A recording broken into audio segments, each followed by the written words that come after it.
presented by Namuna Music.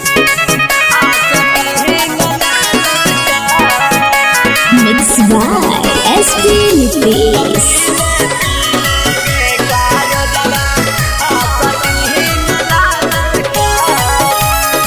Namuna Recording Studio, Rajgir. गछौड़ी गहरा miss दहिया गेलौ भिंगहाला का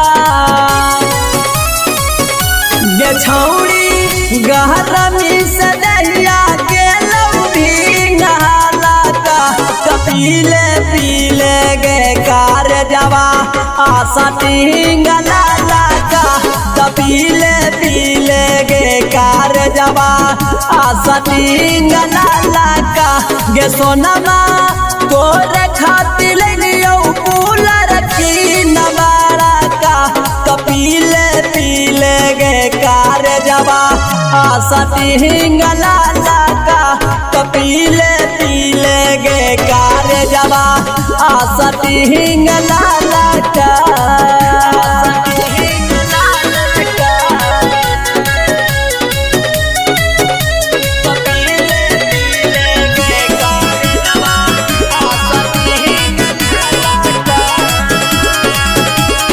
हेगे लागी जाई तो धूप लूक देहा में समय तौगे गरमी के महतल देहिया रहिया से ने हई तौगे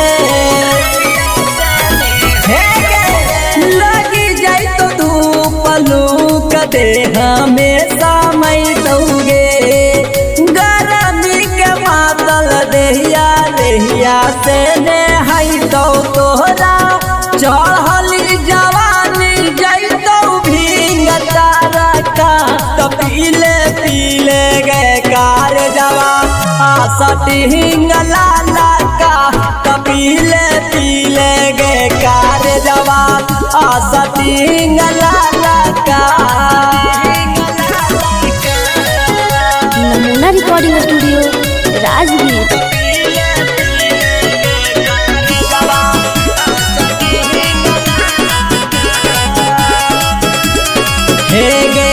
गरमी के दिनवा में मासिनवा गरमई दौगे पिमिया सटिंगवा ताये नरजी बढ़ई दौगे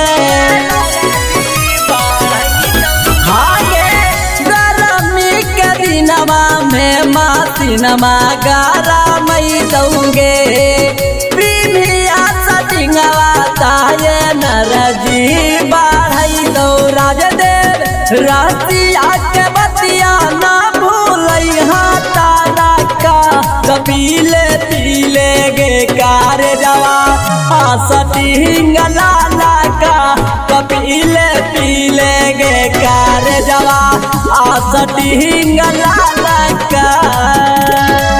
Namuna Recording Studio, Rajgir.